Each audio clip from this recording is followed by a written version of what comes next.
नमस्कार दोस्तों, स्वागत है आपका इस चैनल पर। अगर दोस्तों आप हमारे चैनल पे नए हैं तो वीडियो को लाइक और चैनल को सब्सक्राइब कर लीजिए, इससे हमारी वीडियो आप तक सबसे पहले पहुंचे। आइए दोस्तों शुरुआत करते हैं आज की अपनी पाठशाला। पहला क्वेश्चन आपकी स्क्रीन पर है, ध्यानपूर्वक देखिए। पहला क्वेश्चन आखिर क्या कह रहा है? कह रहा है कि बिंदु 1,2 कह रहा है कि बिंदु 1,2 और 3,5 से गुजरने वाली रेखा के लंबवत रेखा की प्रवणता क्या होगी? मतलब ढाल। प्रवणता का मतलब दोस्तों होता है ढाल, मतलब रेखा की ढाल क्या होगी? दोस्तों इस क्वेश्चन में कह रहा है कि बिंदु 1,2 और बिंदु 3,5 से गुजरने वाली लंबवत रेखा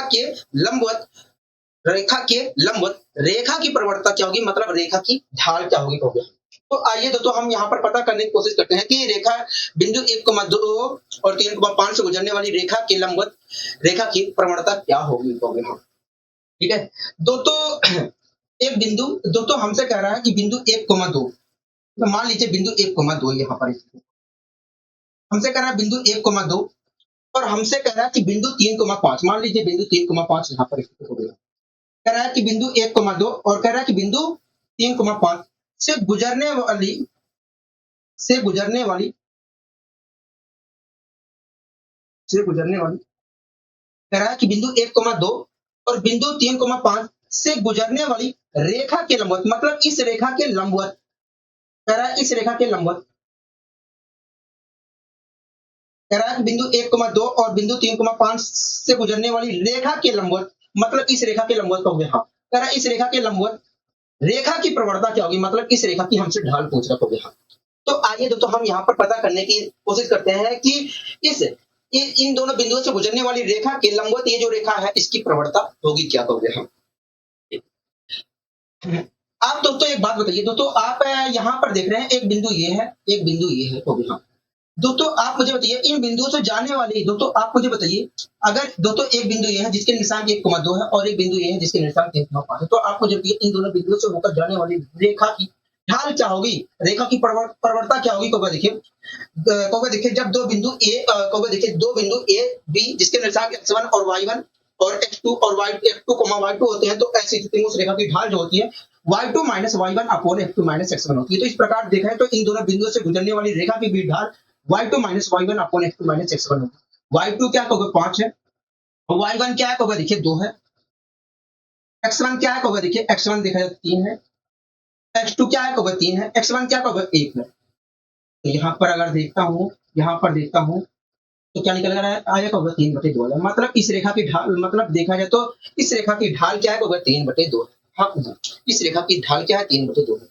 अब मुझे बताइए अगर इस रेखा की ढाल, दोस्तों आपको चित्र ये पता है कि जब दो रेखाएं लंबवत होती हैं तो ऐसी स्थिति में उनकी ढालों का गुणनफल जो होता है, उनके ढालों का गुणनफल -1 के बराबर होता है। हो गया। हाँ कितना हो गया? दोस्तों आपको चित्र की पता है कि जब दो रेखाएं एक दूसरे के लंबवत होती हैं तो उनके ढाल का गुणनफल जो होता है -1 के बराबर होता है। तो हाँ, तो ऐसी स्थिति में दोस्तों अगर ये रेखा और ये रेखा एक दूसरे के लंबवत हो तो ऐसी स्थिति में इन दोनों रेखाओं के ढालों का गुणनफल जो होगा -1 के बराबर होगा। तो अगर दोस्तों इस रेखा का ढाल 3/2 है तो इस रेखा की ढाल क्या होगी? देखिए आपने बताया था कि अगर दो लंबवत रेखाओं में से एक रेखा की ढाल हमें दी जाती है और दूसरी रेखा की ढाल निकालनी होती है, तो हमें क्या करना पड़ता है? जो ढाल दी गई है उसको पलट देते हैं और माइनस चिन्ह लगा देते हैं। तो मैंने इसे पलट दिया। इसे अगर मैं पलटता हूं तो 2/3 आया और प्लस है तो माइनस चिन्ह लगा दिया। प्लस का माइनस कर दिया, माइनस का प्लस कर दिया। ठीक है, अगर प्लस होता है तो माइनस कर रहा हूं, अगर माइनस होता है तो प्लस कर दूंगा। ठीक है, तो यहाँ पर 2/3 आया और माइनस लगा दिया। इस प्रकार देखा है तो इसकी ढाल जो है, इसकी ढाल जो है 2/3। इस प्रकार देखा है तो इन दोनों बिंदुओं से गुजरने वाली रेखा के लंबवत, इस प्रकार देखा है तो इन दोनों बिंदुओं से इस प्रकार देखा जाए तो इस प्रकार, 1 मिनट हो गई।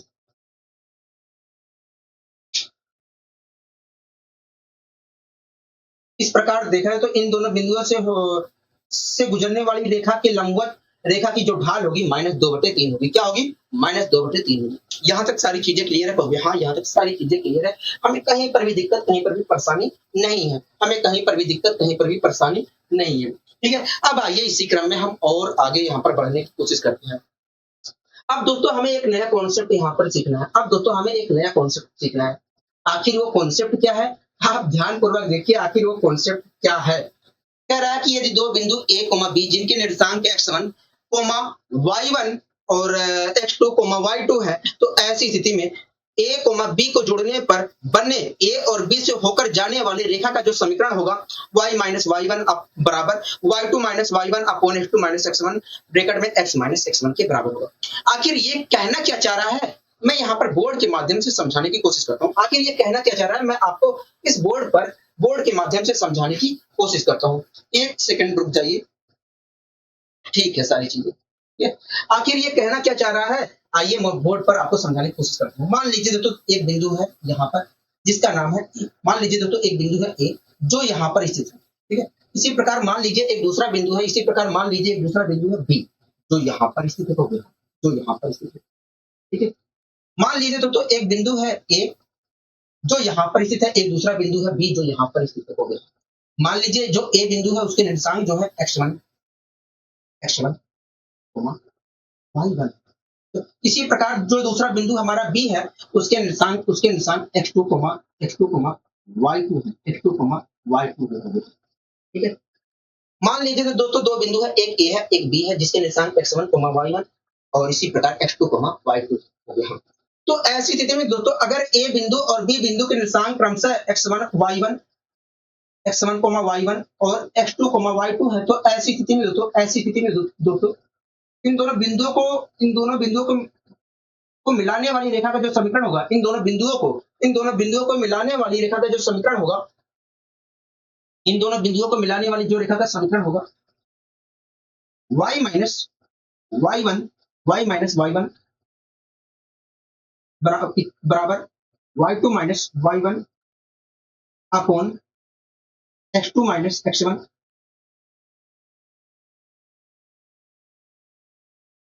x माइनस x1 के बराबर होगा, तो ये बातें आपको हमेशा ध्यान रखनी है, ये बातें आपको हमेशा ध्यान रखनी है। क्या ध्यान रखनी है? आपको हमेशा ध्यान रखना है कि यदि दो बिंदु a कोमा b जिसके निर्देशांक x1 y1 और x2 y2 है, तो ऐसी स्थिति में उन दोनों बिंदुओं को मिलाने वाली जो रेखा का जो समीकरण होगा, उन दोनों बिंदुओं से गुजरने वाली रेखा या उन दोनों बिंदुओं को मिलाने वाली जो रेखा का समीकरण होगा y माइनस y1 बराबर y2 माइनस y1 बराबर y2 minus y1 upon x2 minus x1 into x minus x1 के बराबर होगा। ये बातें आपको हमेशा ध्यान रखना है, ठीक है। ये बातें आपको हमेशा ध्यान रखना है। तो ये कॉन्सेप्ट आपको ध्यान रखना है, क्या रखना है? ये कॉन्सेप्ट आपको ध्यान रखना है, ठीक है। तो हाँ, हमें कहीं दिक्कत कहीं पर भी परेशानी नहीं है। तो आप एक बात बताइए,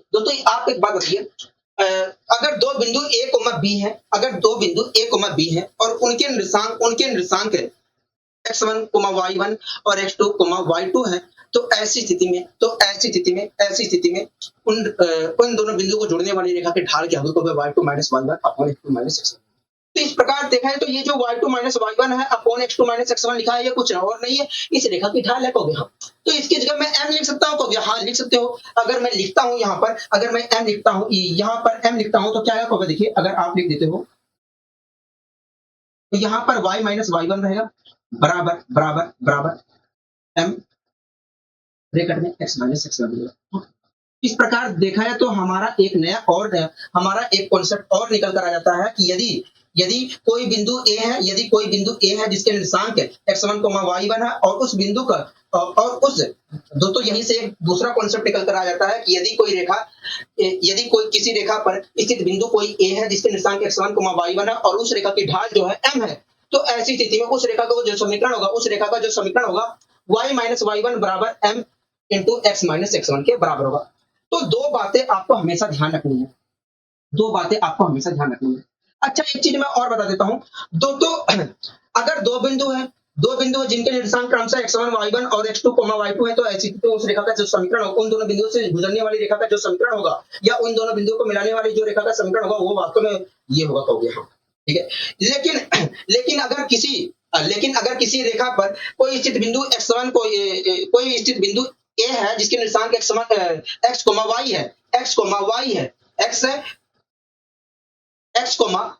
है और उस रेखा की ढाल जो है m है, तो ऐसी स्थिति में उस रेखा का जो समीकरण होगा y माइनस y1 बराबर m into x minus x1 के बराबर होगा। ठीक है, ये बातें क्लियर है? कहोगे हाँ। दोस्तों इसके लिए दोस्तों इसमें केवल आपको एक निर्देशांक किसी एक बिंदु के निर्देशांक की आवश्यकता होगी, लेकिन अगर इसका प्रयोग आप कर रहे हो रेखा का समीकरण निकालने के लिए, इसका प्रयोग आप कर रहे हो रेखा का समीकरण निकालने के लिए, तो उसमें दोनों बिंदुओं के निर्देशांकों की जरूरत पड़ेगी। इसमें दोस्तों किसी एक बिंदु के निर्देशांक और उसकी ढाल की जरूरत, उस रेखा की ढाल की जरूरत पड़ेगी रेखा का समीकरण निकालने के लिए, लेकिन जबकि इसमें दोनों बिंदुओं रेखा की ढाल निकालने के लिए किन्हीं दो बिंदुओं के निर्देशांकों की जरूरत पड़ेगी। ये बातें आपको अच्छी तरीके से क्लियर होना चाहिए। लेकिन क्वेश्चन कैसे आएगा, मैं आपको समझाने की कोशिश करता हूं कि आखिर क्वेश्चन कैसे आएगा आपके सामने। ठीक है, तो हाँ, मान लीजिए दोस्तों दो बिंदु है, एक बिंदु ए है, एक बिंदु बी है। ठीक है, जो पहला बिंदु है ए, उसके निर्देशांक मान लीजिए 2,3 है, उसके निर्देशांक मान लीजिए 2,3 है। और जो बी बिंदु है उसके निर्देशांक मान लीजिए, उसके निर्देशांक मान लीजिए 4,6 है, 4,6 है। ठीक है, हाँ 4,6। ठीक है, अगर दोस्तों दो बिंदु ए बी जिसके निर्देशांक 2,3 है और 4,6 है, तो आप मुझे बताइए इन दोनों बिंदुओं से गुजरने वाली रेखा का समीकरण क्या होगा। तो देखिए यदि दो बिंदु ए बी जिसके निर्देशांक x1, y1 और x2, y2 है, तो ऐसी स्थिति में उन दोनों बिंदुओं से गुजरने वाली रेखा का जो समीकरण होगा y2 माइनस y1 बराबर y2 minus y1 upon x2 minus x1 into x minus x1 के बराबर होगा। हाँ बोलो, हाँ कि ना कहोगे? हाँ, यहाँ तक सारी चीजें क्लियर है कहोगे? इस प्रकार देखा जाए तो इस रेखा का जो समीकरण होगा, इन दोनों बिंदुओं से गुजरने वाली रेखा का जो समीकरण होगा, वास्तव में ये होगा कहोगे? हाँ, यहाँ पर मैं सारी वैल्यू पुट कर ले रहा हूँ। ठीक है, तो y तो हमें y की तो कोई वैल्यू नहीं है कहोगे? हाँ, y1 क्या है कहोगे? देखिए y1 देखा जाए तो 3, आप किसी को भी y1 y2 मान सकते हैं, किसी को भी x1 x2 मान सकते हैं, लेकिन एक निश्चित क्रम होगा। ऐसा नहीं करना है कि यहाँ पर मैंने इसे y1 मान लिया और यहाँ पर मैं x1 मान रहा हूँ, ऐसा नहीं करना। अगर यहाँ पर y1 मान रहे हो तो यहीं पर x1 मानोगे। ठीक है, अगर यहाँ पर इसे आप y1 मान रहे हो तो यहीं पर आपको x1 भी मानना पड़ेगा। तो एक निश्चित क्रम होना चाहिए, ऐसा नहीं है उठपटांग नहीं करना है। ठीक है, y1 की वैल्यू क्या होगा? देखिए 3 है, यहाँ पर मैं 3 रख दिया। अगर मैं यहाँ पर रखता हूँ 3 तो y माइनस 3 प्राप्त होगा। हाँ, y माइनस 3 प्राप्त होगा। ठीक है, हाँ बराबर। ठीक है, y2 माइनस y1 क्या होगा? 6 है और y1 क्या होगा? 3 है। 6 माइनस 3 करूंगा तो यहाँ पर 3 आएगा कहोगे? हाँ 3 आएगा। बोलो हाँ कि ना कहोगे? इसी प्रकार x2 माइनस x1 अपॉन में क्या है? x2 माइनस x1 है। x2 क्या होगा? 4 है और x1 क्या होगा? 2 है। 4 माइनस 2 करेंगे 2 आएगा। ब्रैकेट में x माइनस x1 क्या होगा? देखिए x1 तो 2 है। अब मैं इसे सोल्व कर ले रहा हूँ। 2 की मल्टीप्लाई इधर होगा तो 2y माइनस 6 हो जाएगा। 2y माइनस 6 होगा कहोगे? हाँ 2y माइनस 6। बोलो हाँ कि ना कहोगे? हाँ, यहाँ तक सारी 3 की मल्टीप्लाई इधर अंदर होगी तो क्या कहोगे? 3x आएगा माइनस 6 आएगा। ठीक है, कहोगे हाँ। दोस्तों ये जो 2y है इधर चला गया, 2y इधर चला गया और ये माइनस 6 इधर आ गया। तो अगर ऐसा होता है तो 3x माइनस 2y बराबर क्या आएगा कहोगे? देखिए अच्छा एक चीज और बताइए, माइनस 6 इधर भी है तो ये तो आपस में कैंसिल हो जाएगा कहोगे? हाँ। ठीक है, इस प्रकार देखा जाए तो 2y बराबर है 3x को। 2y मैं इधर लेके गया तो 3x माइनस 2y बराबर क्या निकल कर आया कहोगे? 0 निकल कर आया। क्या निकल कर आया कहोगे? 0 निकल कर। इस प्रकार देखा है तो अगर दो बिंदु a, b जिसके निर्देशांक 2,3 है और 4,6 है, तो ऐसी स्थिति में इन दोनों बिंदुओं से गुजरने वाली रेखा का जो समीकरण होगा 3x माइनस 2y बराबर 0 होगा। क्या होगा? 0 होगा। ठीक है, कहोगे हाँ। लेकिन ये तो आपको समझ में आ गया कहोगे? हाँ, ये तो आपको समझ में आ गया कि अगर दो बिंदु a, b जिसके निर्देशांक x1, y1 और x2, y2 है, तो ऐसी स्थिति में उन दोनों बिंदुओं से गुजरने वाली रेखा का समीकरण क्या होगा और कैसे निकलेगा, ये चीजें आपको समझ में आ गई कहोगे। लेकिन अगर किसी रेखा पर स्थित बिंदु हमारा a जिसके निर्देशांक x1, y1 है और उस रेखा की ढाल जो है m है, तो ऐसी स्थिति में उस रेखा का जो समीकरण होगा y माइनस y1 बराबर m into x minus x1 के बराबर होगा। लेकिन इसके ऊपर क्वेश्चन कैसे बनेगा, आइए मैं आपको समझाने की कोशिश करता हूँ।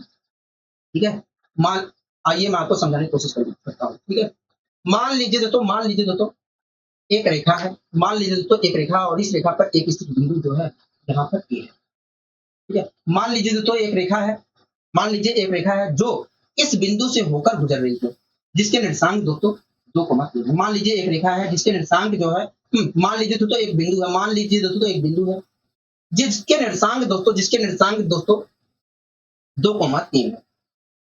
दोस्तों मान लीजिए एक बिंदु है जिसके निर्देशांक 2,3 है और इस बिंदु से होकर एक रेखा गुजर रही है, ठीक है। तो जो रेखा गुजर रही है उस रेखा की ढाल अगर 2 है, अगर उस रेखा की ढाल जो है 2 है, अगर उस रेखा की ढाल जो है 2 है, तब आप मुझे बताइए इस रेखा का समीकरण क्या होगा।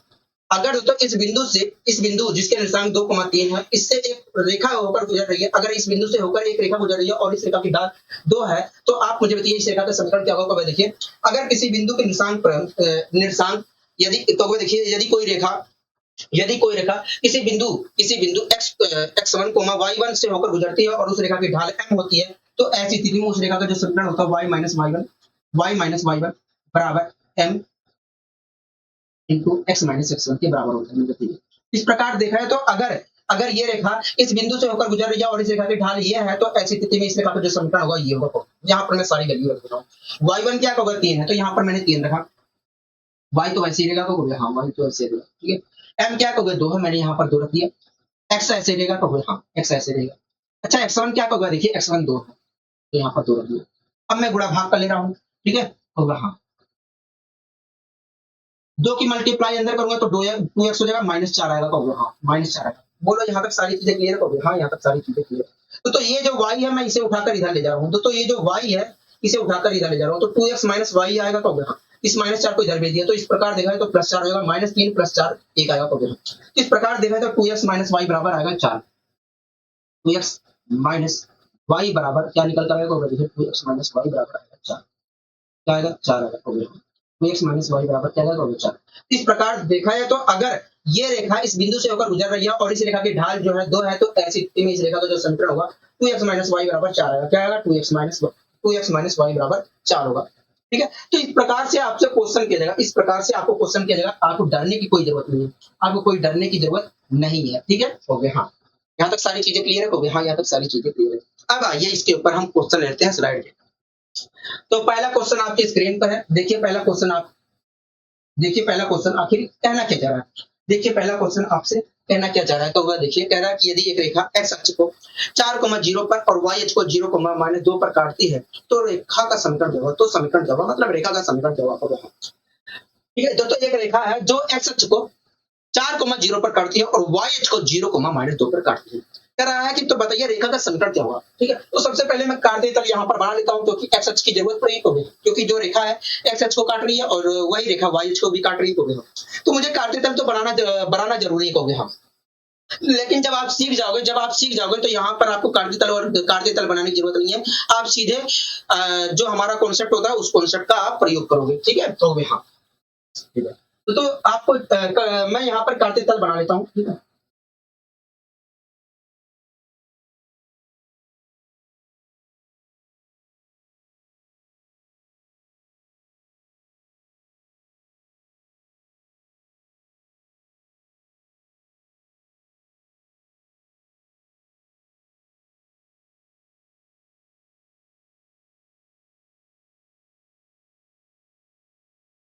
दोस्तों मैंने एक ऊर्ध्वाधर रेखा खींची और मैंने यहाँ पर एक क्षैतिज रेखा ऐसे खींची।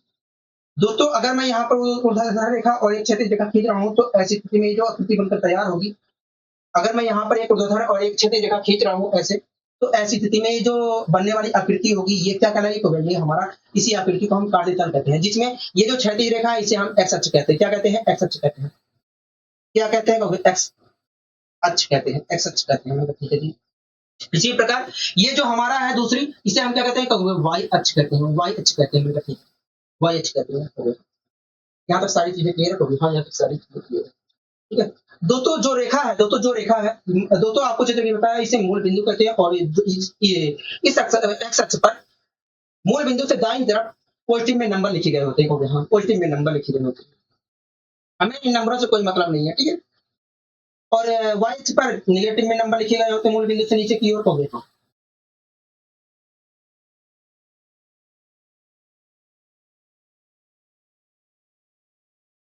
निगेटिव में नंबर लिखे गए, यहाँ पर भी पॉजिटिव में नंबर लिखे गए, यहाँ पर भी निगेटिव में नंबर लिखे गए होते हैं,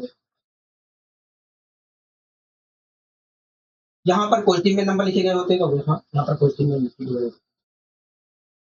ये सारी चीजें आपको पता होगी। तो दोस्तों एक रेखा है, दोस्तों एक रेखा है जो एक्स अक्ष को 4,0 पर काटता है। तो 4,0 कहाँ होगा, देखिए 4,0 यहाँ पर, ठीक है। और वाई एच को 0,-2 पर काटता है। तो 0,-2 पर काटता है, मतलब 0,-2 लिखा है तो यहाँ पर, मतलब जो रेखा है इस बिंदु को, एक्स अक्ष को इस बिंदु पर काटता है और वाई एच को इस बिंदु से काटता है। मतलब अगर एक्स अक्ष को इस बिंदु पर काटता है और वाई एच को इस बिंदु से काट रहा है, तो ऐसी स्थिति में जो रेखा होगी इन दोनों बिंदुओं से होकर गुजर रही है। तो हाँ, जो रेखा होगी हमारी इन दोनों बिंदुओं से होकर गुजर रही है। तो जो रेखा गुजर रही है उस रेखा को मैंने यहाँ पर बनाने की कोशिश की है। इस प्रकार देखा है तो जो रेखा है वो वास्तव में इस बिंदु से होकर गुजर रही है। तो दोस्तों जो रेखा है एक्स अक्ष को इस पर काट रही है, तो देखिए 4,0 पर काट रही है। हाँ, और वाई एच को कहाँ काट रही है, तो देखिए वाई एच को देखा जाए तो वाई एच को देखा जाए तो 0,-2 पर काट रही है। तो अगर एक्स अक्ष को इस बिंदु पर काट रही है और वाई एच को इस बिंदु पर काट रही है, तो ऐसी स्थिति में तो ये जो रेखा है इस बिंदु से होकर गुजर रही होगी। तो इन दोनों बिंदुओं से होकर गुजर रही होगी। तो ठीक है, यहाँ तक सारी चीजें क्लियर है। तो हमसे कह रहा है कि ये जो दोनों एक्स अक्ष को और वाई एच को इस बिंदु और इस बिंदु पर काट रही है, इस रेखा का समीकरण क्या होगा, मतलब इस रेखा का हमसे समीकरण पूछ रहा होगा। ठीक है, तो आइए दोस्तों हम इस रेखा का समीकरण निकालने की कोशिश करते हैं। आइए दोस्तों हम यहाँ पर इस रेखा का समीकरण निकालने की कोशिश करते हैं। ठीक है दोस्तों, आप यहाँ पर देख रहे हैं, दोस्तों आप यहाँ पर 1 मिनट और रुक जाइए, मैं इसे सही कर दूं और अच्छे तरीके से।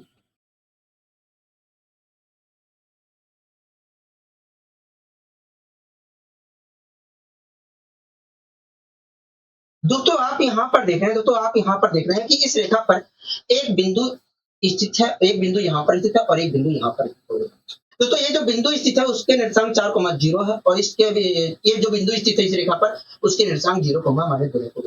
तो ऐसी स्थिति में दोस्तों अगर इस रेखा पर, अगर दोस्तों इस रेखा पर एक बिंदु स्थित है यहाँ पर जिसके निर्देशांक 4,0 है और इसी रेखा पर एक बिंदु यहाँ पर स्थित है जिसके निर्देशांक 0,-2 है, तो ऐसी स्थिति में इन दोनों बिंदुओं से होकर गुजरने वाली ये जो रेखा है, इन दोनों बिंदुओं से होकर गुजरने वाली जो रेखा है उसका समीकरण क्या होगा, उस रेखा का समीकरण क्या होगा देखिए।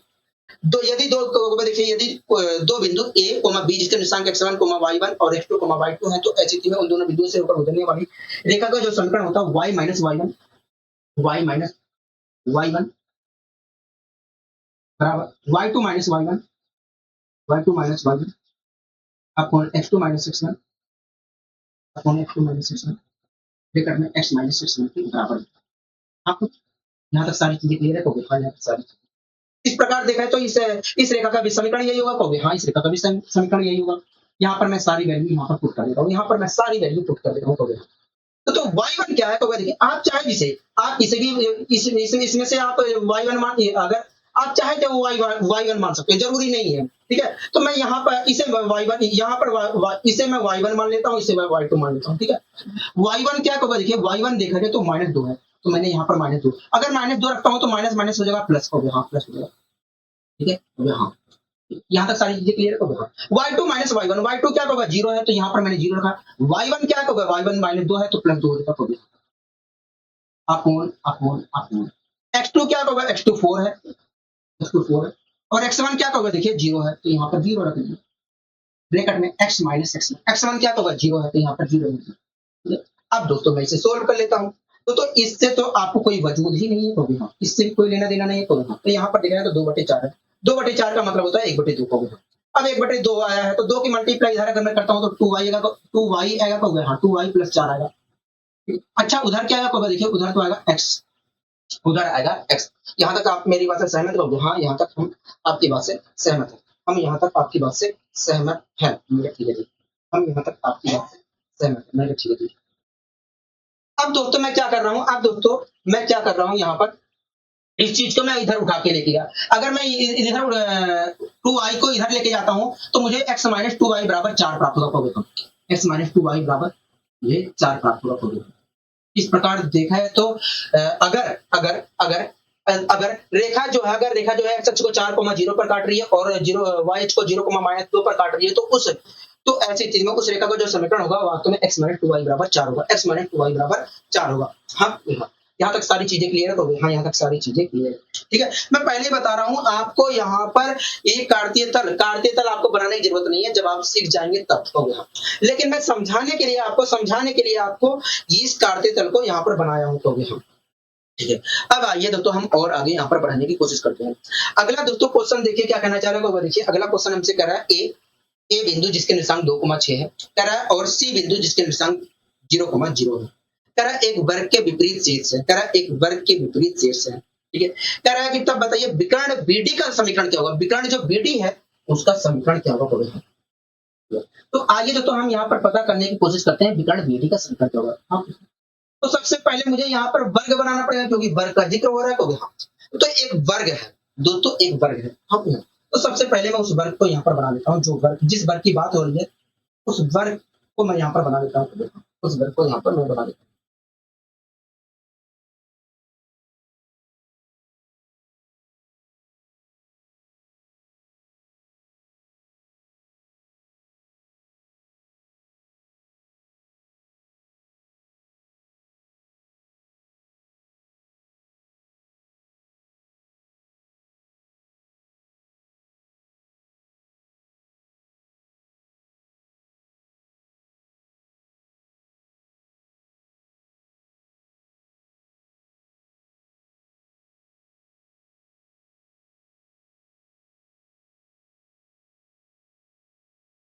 दोस्तों ये हमारा क्या है, वर्ग है। दोस्तों ये हमारा क्या है, वर्ग है।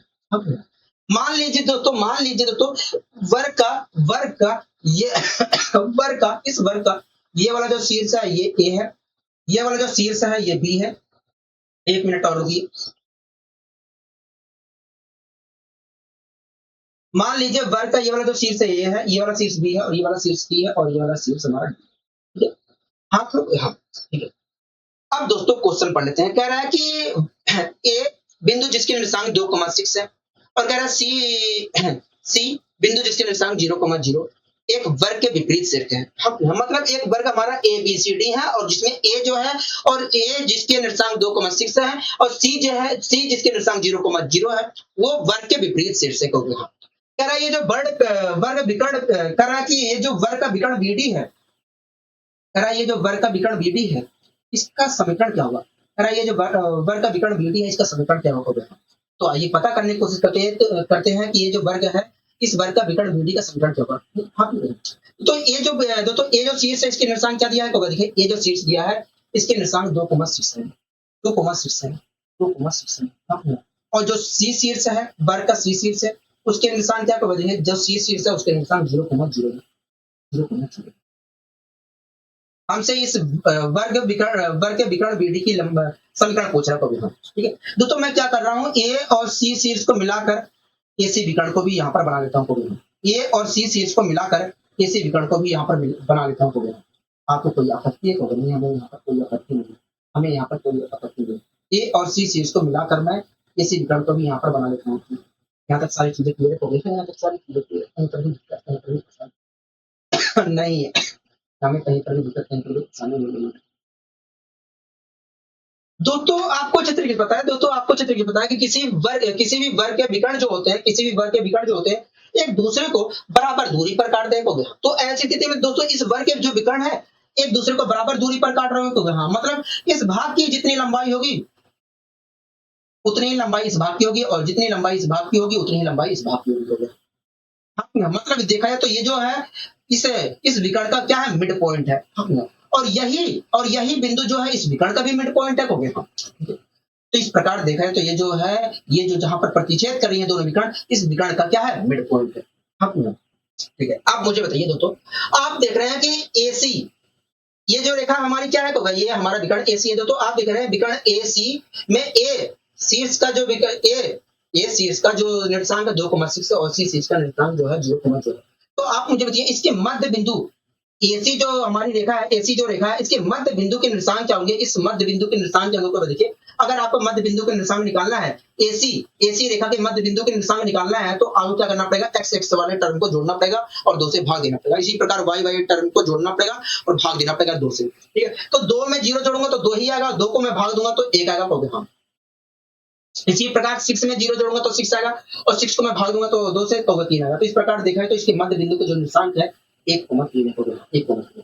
मतलब ये जो बिंदु है, मतलब इस रेखा का ये जो मध्य बिंदु है उसका निर्देशांक 1,3 है। अगर दोस्तों इस बिंदु के अगर दोस्तों ये क्या है कहोगे मध्य बिंदु है, इस रेखा का मध्य बिंदु है कहोगे हाँ। और यही बिंदु क्या है, इस रेखा का भी मध्य बिंदु है कहोगे हाँ। तो इस प्रकार हम कह सकते हैं कि इस रेखा का मध्य बिंदु का जो निर्देशांक है वो 1,3 है। ये बातें क्लियर होगी कहोगे हाँ। दोस्तों ये बात तो हमें पता चल गई कि भैया ये जो बीडी रेखा है इसके मध्य बिंदु की निर्देशांक 1,3 है। ठीक है, आप एक बार बताइए तो ये जो हमारा एसी रेखा है, एसी जो रेखा है इसकी ढाल क्या होगी? अगर एसी रेखा की ए बिंदु की निर्देशांक 2,6 है और सी बिंदु की निर्देशांक 0,0 है, तो ऐसी स्थिति में ये जो एसी रेखा है इसकी ढाल क्या होगी? तो देखिए, तो देखिए यदि कोई बिंदु a, b जिसके निर्देशांक x1, y1 और x2, y2 है, तो ऐसी स्थिति में उन दोनों बिंदुओं से गुजरने वाली रेखा का जो रेखा की ढाल होगी y2 minus y1 upon x2 minus x1 होगी। तो इस प्रकार देखा है तो इसकी भी ढाल y2 minus y1 upon x2 minus x1 होगी। तो y2 क्या होगा? 0 है। y1 क्या होगा? 6 है। ठीक है, इसी प्रकार x2 क्या होगा? अपॉन में x2 क्या होगा? 0 है। x1 क्या होगा? 2 है। इस प्रकार देखा है तो इस रेखा की जो ढाल निकल कर आई हो क्या निकल कर आई होगा? 3। हाँ, दोस्तों आपको जो ये पता है कि किसी वर्ग में जो विकर्ण होते हैं दूसरे को 90 डिग्री पर काटते हैं। हाँ, तो इस प्रकार देखा है तो ये जो विकर्ण है एक दूसरे को 90 डिग्री पर काट रहे हैं। दोस्तों ये बात तो हमें पता चल गया है कि ये जो हमारा है ये जो विकर्ण है इसका ढाल क्या है? 3 है। आपको ये भी बात पता है कि जब दो रेखाएं एक दूसरे पर लंबवत होती हैं तो ऐसी स्थिति में उनके ढालों का जो गुणनफल होता है -1 के बराबर होता है। तो अगर ये दोनों विकर्ण जो है एक दूसरे को लंबवत है, अगर ये दोनों रेखाएं जो है एक दूसरे पर लंबवत है, तो ऐसी स्थिति में इनके ढालों का गुणनफल होगा -1 के बराबर होगा। उसमें से दोस्तों अगर दोस्तों इस रेखा की ढाल 3 है, तो आप मुझे बताइए इस रेखा की ढाल क्या होगी? अगर दोनों विकर्ण जो है एक दूसरे के लंबवत है, तब आप मुझे बताइए अगर इस रेखा की ढाल 3 है तो इस रेखा की ढाल क्या होगी? तो देखिए अगर आपको पता करना है तो 3 को पलट दीजिए तो 1/3 है, और कहोगे देखिए प्लस है तो माइनस लगा दीजिए, माइनस है तो प्लस लगा दीजिए, तो प्लस है तो मैंने माइनस लगा दिया। इस प्रकार देखा है तो -1/3 आया। मतलब दूसरे विकर्ण की जो ढाल है वो -1/3 है। इस विकर्ण का ढाल क्या होगा? देखिए इस विकर्ण का जो ढाल है -1/3 है। बोलो हाँ कि ना कहोगे हाँ? यहाँ तक सारी चीजें क्लियर है कहोगे हाँ? यहाँ तक सारी चीजें। अब दोस्तों हम यहाँ पर हमसे पूछा क्या गया था कहोगे? हमसे ये सब नहीं पूछा गया था, हमसे पूछा गया था ये जो विकर्ण बीडी है इसका समीकरण क्या होगा? ये जो विकर्ण बीडी है इसका समीकरण क्या होगा? तो आइए निकालने की कोशिश करते हैं। दोस्तों आप मुझे बताइए, दोस्तों आप देख रहे हैं कि ये जो रेखा है, ये जो विकर्ण है, ये बिंदु 1,3 से होकर गुजर रही है और इस रेखा की ढाल क्या है? -1/3। अगर ये जो विकर्ण है बिंदु 1,3 से होकर गुजर रही है और इस रेखा की ढाल -1/3 है, तो इस रेखा का समीकरण क्या होगा? देखिए जब कोई रेखा बिंदु जिसके निर्देशांक x1, y1 है से होकर गुजरती है और उस रेखा की ढाल m होती है, तो ऐसी स्थिति में उस रेखा का जो समीकरण होता है y माइनस y1 बराबर m into x minus x1 के बराबर होता है। यहाँ पर तो इस प्रकार देखा है तो अगर ये जो विकर्ण है इस बिंदु से होकर गुजर रहा है और इसकी ढाल ये है, तो ऐसी स्थिति में इस रेखा का जो समीकरण होगा, इस विकर्ण का जो समीकरण होगा ये होगा। तो यहाँ पर मैं सारी वैल्यू पुट कर रहा हूँ। अच्छा y1 क्या है? देखिए 3 है, तो मैंने यहाँ पर 3 रख दिया। y तो वैसे भी होगा। अच्छा जी, m क्या होगा? देखिए m इस रेखा की ढाल है और इस रेखा की ढाल -1/3 है, मैंने यहाँ पर रख दिया। अच्छा x तो वैसे रहेगा होगा। हाँ, x1 क्या होगा? देखिए x1 तो 1 है, तो यहाँ पर मैंने 1 रख दिया। यहाँ तक सारी चीजें क्लियर हो गई। अब मैं इसे सोल्व करता हूँ। दोस्तों अगर मैं यहाँ पर 3 के मल्टीप्लाई इधर करूंगा तो 3y माइनस 9 आएगा। 3y माइनस 9 आएगा, 3y माइनस 9 आएगा। 3y माइनस 9 आएगा। ठीक है, 3y माइनस 9 आएगा। अच्छा -1 की मल्टीप्लाई अगर मैं इधर करूंगा तो -x आएगा। तो हाँ, और प्लस 1 आएगा। तो हाँ प्लस 1। अब दोस्तों मैं यहाँ पर सोल्व करने की कोशिश करता हूँ। अब दोस्तों मैं यहाँ पर सोल्व करने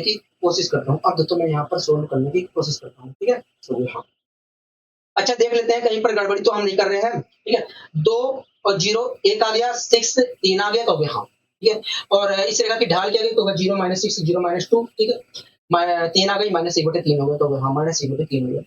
अब -1/3 y माइनस y1 3 हो गया और -1/3 हो गया x माइनस x1। ठीक है, उसके बाद 3y माइनस 9 हो गया और -x प्लस 1 हो गया। हाँ, अब आगे मैं यहाँ पर करने की कोशिश करता हूँ। तो x मैं उठाकर इधर लाता हूँ। अगर मैं x इधर उठा के लाता हूँ तो 3y प्लस x आएगा। हाँ, 3y प्लस x आएगा। इधर, और मैंने 9 को इधर उठा के भेज दिया, 9 को इस साइड भेज दिया। हाँ, 9 को मैंने क्या किया? इस साइड भेज दिया।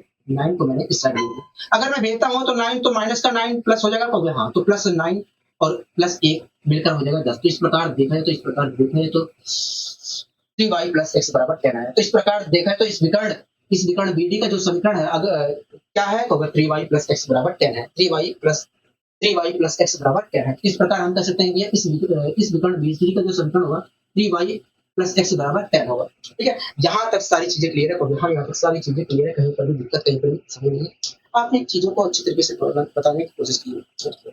अब आइए दोस्तों हम और आगे यहाँ पर बढ़ने की कोशिश करते हैं। अब आइए दोस्तों हम और आगे बढ़ने की कोशिश करते हैं। कह रहा है उस रेखा का समीकरण क्या होगा जिसकी ढाल 2 है। कह रहा है उस रेखा का समीकरण क्या होगा जिसकी ढाल 2 है और जो x plus 5 x plus y बराबर 5 और 2x माइनस वाई बराबर 4 के मिलन बिंदु से गुजरती है। कह रहा है एक रेखा है जिसकी ढाल 2 है। ठीक है, कह रहा है एक रेखा है जिसकी ढाल, कह रहा है एक रेखा है जिसकी ढाल 2 है। कह रहा है वो जो रेखा है x प्लस वाई बराबर 5 और 2x माइनस वाई बराबर 4 के मिलन बिंदु से होकर गुजरती है। कह रहा है कि उस रेखा का समीकरण क्या होगा। ठीक है, तो आइए दोस्तों हम पता करने की कोशिश करते हैं कि जो रेखा इन दोनों रेखाओं के समीकरण है, इन दोनों समीकरणों का जो मिलन बिंदु है उससे जो गुजर रही है उस रेखा का समीकरण क्या होगा। यहाँ तक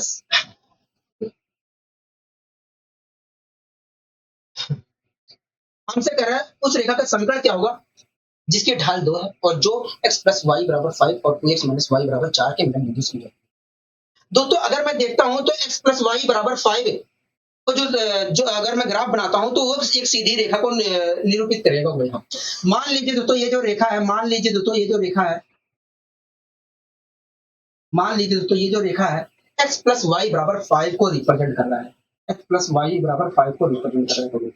ये जो रेखा हमारी है x प्लस वाई बराबर 5 को रिप्रेजेंट कर रही है। दोस्तों अगर मैं ग्राफ बनाता हूँ x प्लस 5 का तो एक सीधी रेखा निकल कर आएगी। तो मान लीजिए ये जो रेखा है x प्लस वाई बराबर 5 को रिप्रेजेंट करेगी। इसी प्रकार दोस्तों मान लीजिए ये जो दूसरी रेखा है, इसी प्रकार दोस्तों मान लीजिए ये जो दूसरी रेखा है, एक मिनट रुकिए।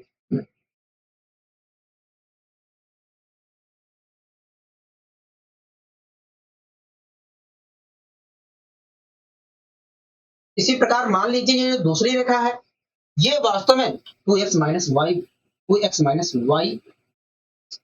बराबर 4 को रिप्रेजेंट करता है। इसका भी तो अगर मैं ग्राफ बनाता हूं तो एक सीधी रेखा निकल कर आएगी, क्योंकि दोस्तों जो रेखा का समीकरण होता है दोस्तों, किसी भी रेखा का समीकरण जो होता है वो एक सीधी रेखा को रिप्रेजेंट करती है। तो इस प्रकार रेखा का समीकरण ये दिया गया तो ये भी एक सीधी रेखा को रिप्रेजेंट करे। इस पर दोस्तों ये समीकरण है तो हाँ, तो ये भी एक सीधी रेखा को निरूपण करेगी। तो हाँ, ये भी एक समीकरण है, ये भी एक सीधी रेखा को ही रिप्रेजेंट करेगी। ठीक है, तो मान लीजिए दोस्तों ये जो रेखा है ये x प्लस वाई बराबर 5 को रिप्रेजेंट कर रहा है और ये जो रेखा है वो x माइनस वाई बराबर 4 को रिप्रेजेंट कर रहा है। तो आप देख रहे हैं कि ये दोनों जो रेखा है दोस्तों, आप देख रहे हैं कि ये दोनों जो रेखाएं हैं एक दूसरे को यहाँ पर प्रतिच्छेद करने को। दोस्तों आप देख रहे हैं कि ये जो दोनों जो रेखाएं हैं एक दूसरे को यहाँ पर प्रतिच्छेद करने को। यहाँ हमसे कह रहा है उस रेखा का समीकरण क्या होगा जिसकी ढाल 2 है और जो इन दोनों समीकरणों के प्रतिच्छेदन बिंदु से होकर गुजरती है, मतलब इस बिंदु से होकर गुजरती है। कह रहा है उस रेखा का समीकरण क्या होगा जो इन दोनों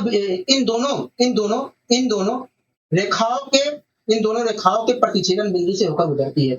मतलब हमसे इस रेखा का समीकरण पूछ रहा है, इसकी ढाल 2 देकर कह रहा है इस रेखा का समीकरण क्या होगा जो इन दोनों बिंदुओं के इन दोनों समीकरणों के प्रतिच्छेदन बिंदु से होकर गुजर रहा है। मतलब इसकी समीकरण हमसे पूछ रहा है। तो आइए पता करने की कोशिश करते हैं कि इस रेखा का समीकरण क्या होगा जो इन दोनों के प्रतिच्छेदन बिंदु से होकर गुजर रहा है। आप मुझे बताइए x प्लस वाई बराबर 5 और 2x माइनस वाई बराबर 4 जो है यहाँ पर प्रतिच्छेद कर रही है।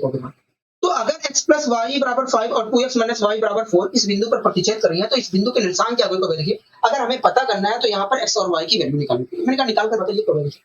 तो देखिए पहला समीकरण हमारा x प्लस वाई है और दूसरा समीकरण हमारा 2x माइनस वाई बराबर 5 यहाँ पर मैंने रखा 4 है। ठीक है, 2x माइनस वाई बराबर 4। तो देखिए विलोपन विधि से अगर मैं सोल्व करता हूँ तो विलोपन विधि से y से y कैंसिल हो जाएगा। हाँ, y से y कैंसिल हो जाएगा। एक मिनट रुकिए, थोड़ा और मैं बड़ा लिख देता हूँ।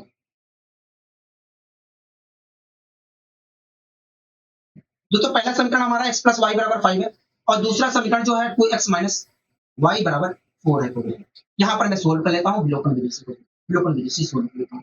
अगर मैं यहाँ पर विलोपन विधि से सोल्व करता हूँ ना तो ये जो y से y कैंसिल हो जाएगा। हाँ, y से y कैंसिल हो जाएगा। ये आएगा 3x हो गया। हाँ, और बराबर के क्या आएगा। बराबर के 9 आएगा। अगर मैं यहाँ से x की वैल्यू निकालता हूँ तो x की वैल्यू आएगी 3। हाँ, अब दोस्तों y की वैल्यू निकालना है, आप इसमें भी रख के निकाल सकते हो, इसमें भी रख के निकाल सकते हो, लेकिन आपको जो आसान पड़ रहा है, जो जिससे आसानी आपको होगी, वो चीज आप करिए। क्यों भारी चीज पे लगे हो कहोगे हाँ, तो मैंने x की वैल्यू उठा के यहाँ पर रख दिया। अगर यहाँ पर रखता हूँ तो 3 इधर जाएगा, कहोगे हाँ, 3 इधर जाएगा तो y की वैल्यू 2 आएगी, कहोगे हाँ। इस प्रकार देखा है तो दोनों जो इस प्रकार देखा है तो x प्लस वाई बराबर 5 और 2x माइनस वाई बराबर 4 जो है वो 3,2 पर निर्देशांक बिंदु 3,2 पर प्रतिच्छेद कर रहे हैं। हाँ, मतलब देखा है तो इस बिंदु के निर्देशांक जो है 3,2। ठीक है, यहाँ तक सारी चीजें क्लियर हो गई। अब दोस्तों आइए हम इस रेखा का समीकरण निकालने की कोशिश करते हैं, इस रेखा का समीकरण पता करने की कोशिश करते हैं। ठीक है दोस्तों, आप देख रहे हैं कि ये जो रेखा है इस बिंदु से होकर गुजर रही है जिसके निर्देशांक 3,2 है। दोस्तों आप देख रहे हैं कि ये जो रेखा है इस बिंदु से होकर गुजर रही है जिसके निर्देशांक 3,2 है और ढाल 2 है। तो अगर दोस्तों कोई बिंदु x1, y1 अगर दोस्तों कोई रेखा बिंदु x1, y1 से होकर गुजरती है और रेखा की ढाल m होती है, तो ऐसी स्थिति में उस रेखा का समीकरण क्या होता है? ऐसी स्थिति में उस रेखा का समीकरण जो होता है y माइनस y1 बराबर m x माइनस x1 होता है। इस प्रकार देखा है तो इसका भी समीकरण वास्तव में यही होगा। अगर ये भी एक बिंदु से होकर गुजर रही है, ये रेखा एक बिंदु से होकर गुजर रही है और उसकी ढाल ये है, तो ऐसी स्थिति में इसका भी समीकरण यही होगा। यहाँ पर मैं सारी वैल्यू पुट कर ले रहा हूँ। y1 क्या होगा? देखिए y1 देखा जाए तो 2 है, तो यहाँ पर मैं 2 रख लेता हूँ।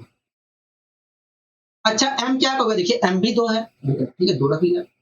अच्छा x माइनस x1 क्या होगा? देखिए 3 है, तो यहाँ पर मैंने 3 रख लिया।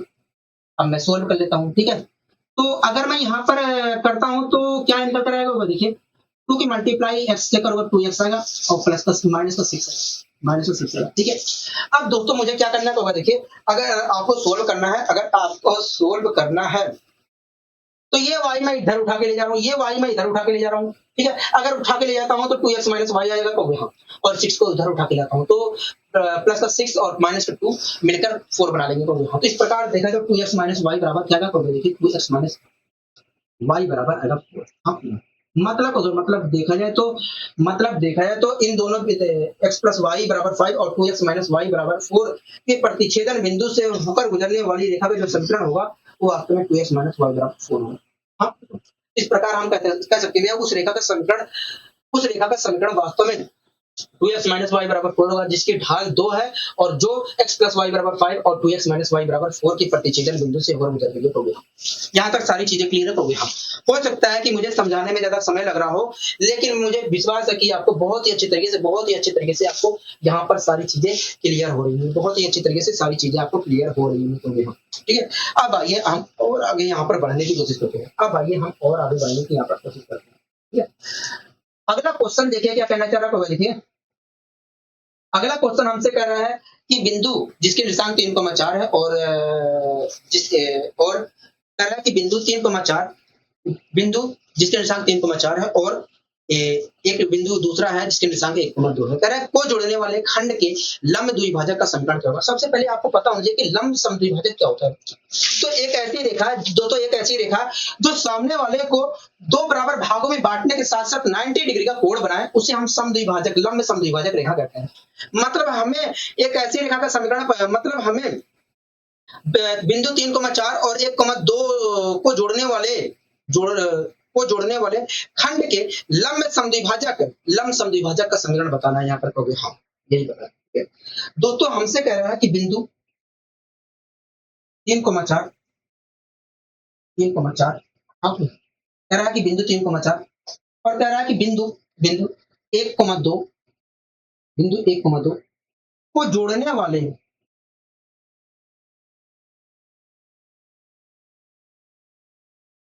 कह रहा है कि बिंदु 3,4 और बिंदु 1,2 को जोड़ने वाले खंड, मतलब इसकी बात कर रहा है। हाँ, कह रहा है खंड के लंब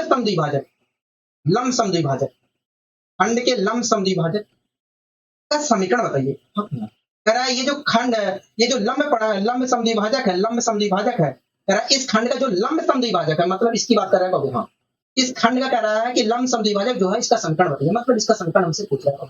ठीक है दोस्तों, एक बात बताइए, अगर ये लंब समद्विभाजक वाली रेखा का समीकरण दोस्तों, अगर ये लंब समद्विभाजक है इस रेखा पर, इस खंड पर, इन दोनों बिंदुओं को मिलाने वाले खंड पर अगर ये लंब समद्विभाजक रेखा है तो ऐसी स्थिति में ये जो लंबसम द्विभाजक है इसे दो बराबर, इस खंड को दो बराबर भागों में बांट दिया होगा। मतलब यहाँ से यहाँ तक की जितनी लंबाई होगी उतनी ही लंबाई यहाँ से यहाँ तक की होगी। को हाँ, उतनी ही लंबाई यहाँ से यहाँ तक की होगी। को हाँ, मतलब देखा है तो ये मध्य बिंदु है। को हाँ, इस प्रकार देखा है तो इस खंड का मध्य बिंदु ये है। को हाँ, दोस्तों आप मुझे बताइए, आप दोस्तों यहाँ पर देख रहे हैं कि एक रेखा है ये। को हाँ, जिसके निर्देशांक 3,4 और 1,2 है। हाँ, तो आप मुझे बताइए, अगर इस रेखा के एक निर्देशांक 3,4 है और इस रेखा का एक निर्देशांक 1,2 है, तो ऐसी स्थिति में इस रेखा के मध्य बिंदु का निर्देशांक होगा। तो देखिए, अगर मध्य बिंदु के निर्देशांक यहाँ पर निकालना है, अगर आपको मध्य बिंदु के यहाँ पर निर्देशांक निकालना है, तो आप एक्स वाले टर्म को जोड़कर आधा करना पड़ेगा और वाई वाले टर्म को जोड़कर आधा करना। 3 में 1 जोड़ा 4 आया, 4 का मैंने आधा किया 2 आया, यहाँ पर 2 लिया। 4 में मैंने 2 जोड़ा 6 आया, 6 का मैंने आधा किया 3 आया। तो इस प्रकार देखा है तो इन दोनों बिंदुओं को मिलाने वाले रेखाखंड के मध्य बिंदु को जो निर्देशांक होंगे 2,3 होंगे। यह बातें क्लियर है। हाँ, आप मुझे बताइए, इन दोनों बिंदुओं को जोड़ने वाले रेखाखंड की जो ढाल है वो क्या होगी? इस रेखा की ढाल क्या होगी? इन दोनों बिंदुओं को जोड़ने वाले रेखाखंड जो है उसकी ढाल क्या होगी? देखिए, यदि दो बिंदु A, B जिसके निर्देशांक x1, y1 और x2, y2 है, तो ऐसी स्थिति में उन दोनों बिंदुओं को जोड़ने वाले रेखाखंड की जो ढाल होगी y2 - y1 upon x2 - x1 होगी। तो इस रेखा की भी ढाल y2 - y1 upon x2 - x1 होगी। हो गया। y2 क्या होगा? देखिए, y2 तो है 2, y1 क्या होगा? -4 है, -4 हो जाएगा। x2 क्या होगा? 1 है। अच्छा, x1 क्या होगा? 3 है। यहाँ पर सारी चीजें रखी है। तो ऊपर आएगा -2 और नीचे आएगा -2, तो आएगा 1 होगा। इस प्रकार देखा तो इसकी ढाल क्या होगा? 1 है। अगर दोस्तों इस रेखा की ढाल इन दोनों बिंदुओं को जोड़ने वाली रेखा की ढाल 1 है। इस प्रकार दोस्तों देखा है तो इन दोनों बिंदुओं को जोड़ने वाली रेखा की ढाल 1 है। दोस्तों ये वाली और ये वाली दोनों रेखाएं क्या है? लंबवत है। और जब दो रेखाएं लंबवत होती हैं, एक दूसरे के लंबवत होती हैं, तो ऐसी स्थिति में ढालों का जो गुणनफल होता है वो -1 के बराबर होता है। -1 के बराबर होता है। इस प्रकार देखा है तो अगर ये दोनों रेखाएं एक दूसरे के लंबवत है, तो इनकी ढालों का भी गुणनफल -1 के बराबर होगा। ठीक है, ये बात पता चली भैया, इनके ढालों का जो गुणनफल होगा -1 के बराबर होगा। एक बात बताइए दोस्तों, अगर इस रेखा की ढाल -1 है, तो इस रेखा की ढाल क्या होगी? तो देखिए, ये दोनों रेखाएं लंबवत है, तो इनके ढालों का गुणनफल -1 होगा। मैंने कहा हाँ। तो देखिए, अगर इसकी ढाल -1 है, तो ऐसी स्थिति में इसकी ढाल 1 को आप पलट दीजिए तो 1 ही आएगा। अगर माइनस है तो प्लस लगा दीजिए, तो इस प्रकार आएगा 1। इस प्रकार देखा है तो अगर इसकी ढाल -1 है, तो इसकी ढाल हमारी 1 होगी। इसकी ढाल क्या होगी? तो इसकी ढाल हमारी 1 होगी। बोलो हाँ कि ना? होगी। यहाँ तक सारी चीजें क्लियर है? तो हाँ, यहाँ तक सारी चीजें। अब दोस्तों हम करने की कोशिश करें। तो हमसे ये सब नहीं पूछा था, हमसे ये सब नौटंकी नहीं पूछा था कि बताइए ये ढाल क्या होगी, ये क्या होगी। हमसे पूछा था कि ये जो लंबसम द्विभाजक है, इन दोनों बिंदुओं को मिलाने वाले रेखाखंड के लंबसम द्विभाजक जो है, इसका समीकरण क्या होगा? मतलब इसका समीकरण हमसे पूछा था। तो आप बताइए इसका समीकरण क्या होगा? देखिए, ये जो लंबसम द्विभाजक है इस बिंदु से होकर गुजर रही है। मैंने कहा ठीक है। तो देखिए, ये जो लंबसम द्विभाजक है ये इस बिंदु से होकर गुजर रही है और इस रेखा की ढाल ये है। तो देखिए, जब कोई रेखा किसी बिंदु से होकर गुजरती है और उसकी ढाल m होती है, तो ऐसी स्थिति में उस रेखा का जो समीकरण होता है y - y1, y1 क्या होगा? देखिए 3 है, बराबर m क्या होगा? 1 है, x - x1 के बराबर होती है। x1 क्या होगा? 2 है। इस प्रकार देखा है तो इसकी ढाल, इसका जो समीकरण होगा, इस रेखा का जो समीकरण होगा, इस लंबसम द्विभाजक का समीकरण जो होगा, इसे भी मैं सोल्व कर ले रहा हूँ।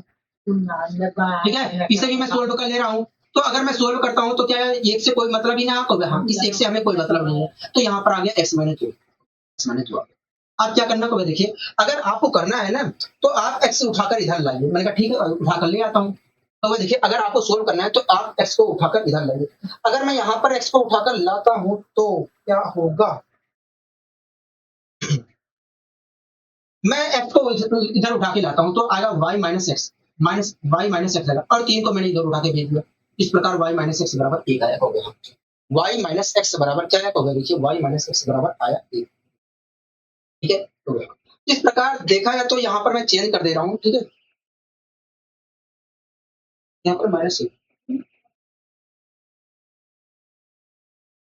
अगर तो मैं इसे भी दूसरे रूप में लिखना चाहता हूँ, अगर तो मैं यहाँ पर माइनस से भाग दे देता हूँ, माइनस से दोनों ओर मल्टीप्लाई कर देता हूँ या भाग दे देता हूँ, तो मुझे प्राप्त होगा x - y बराबर -1 प्राप्त होगा। इस प्रकार देखा है तो इस लंबसम द्विभाजक का जो समीकरण होगा, x - y बराबर 1 होगा। x - y बराबर 1। मैं फिलहाल के लिए एक बार चेक कर ले रहा हूँ, जिससे ऐसा ना हो कि गलती कहीं हो जाए। 3 4 1 2, ठीक है, 3 1 4 2 4 2 6 3, ठीक है, ये तो सही है। अच्छा 2 - 4, 2 - 4 -2 आ गया। ओहो अच्छा ठीक है 1 - 3 -2 आ गया यहाँ। अच्छा, 1 मिनट गलती यहाँ पर हुई है, गलती यहाँ पर हुई है, 1 मिनट। तो ये जो हमारा आएगा प्लस का एक आएगा, हाँ प्लस का एक आएगा, प्लस का एक आएगा। और जब प्लस का एक आएगा तो इसकी ढाल जो होगी -1 होगी, तो हाँ -1 होगी, ठीक है -1 होगी। अब दोस्तों यहाँ पर -1 आएगा तो हाँ -1 आएगा, ठीक है। अब और मैं यहाँ पर आगे बढ़ने की कोशिश करता हूँ। यहाँ पर अगर मैं माइनस की मल्टीप्लाई अंदर करता हूँ तो -x हो गएगा, हाँ यहाँ पर क्या होगा, यहाँ पर +2 हो जाएगा। और मैं आगे करने की कोशिश करता हूँ तो ये माइनस, ये जो -x है इधर लेके आया तो y + x आ गया, हो गया। और इस 3 को मैंने दूसरी साइड भेज दिया तो y + x बराबर आ गया 5, हो गया। इस प्रकार देखा जाए तो इस लंब समद्विभाजक का जो समीकरण होगा y + x बराबर 5 होगा, y + x बराबर 5 होगा, ठीक है। इस प्रकार देखा तो इस लंब समद्विभाजक का जो समीकरण होगा y + x बराबर 5 होगा। जहां तक सारी चीजें क्लियर है तो हम यहाँ पर हल्का सा गलती हुआ था, तो इससे आपको कोई लेना देना नहीं है, ठीक है। यहाँ पर हल्का सा गलती हो गया था तो आपको इससे कोई दिक्कत नहीं होना चाहिए, क्योंकि हमारा बस मेथड सही होना चाहिए, हमारा मेथड सही होना चाहिए, बस और कुछ नहीं है, ठीक है। कॉन्सेप्ट क्लियर है, बस गुणा भाग में तो गलती होती रहती है, तो इससे आपको मतलब नहीं होना चाहिए, ठीक है। अब आइए तो इसी क्रम में हम और आगे यहाँ पर बढ़ने की कोशिश करते हैं। अब आइए इसी क्रम में हम और आगे बढ़ने की कोशिश करते हैं। अगला क्वेश्चन देखिए क्या कहना चाह रहा है, तो देखिए अगला क्वेश्चन हमसे कह रहा है, अगला क्वेश्चन हमसे कह रहा है कि P जिसके निर्देशांक 1,2 है, Q जिसके निर्देशांक 4,5 है, R जिसके निर्देशांक 5,0 है। कह रहा शीर्ष वाले त्रिभुज में शीर्ष Q से माध्यिका का समीकरण क्या होगा, मतलब Q शीर्ष से खींची जाने वाली माध्यिका का समीकरण क्या होगा, तो हाँ ठीक है। तो सबसे पहले मैं एक त्रिभुज बना लेता हूँ, क्योंकि यहाँ पर त्रिभुज PQR का जिक्र हुआ है, तो यहाँ त्रिभुज PQR का जिक्र हुआ है। तो मैं त्रिभुज जो है सबसे पहले मैं एक त्रिभुज बना लेता हूँ PQR, क्योंकि यहाँ पर दोस्तों त्रिभुज PQR का जिक्र हुआ है, तो यहाँ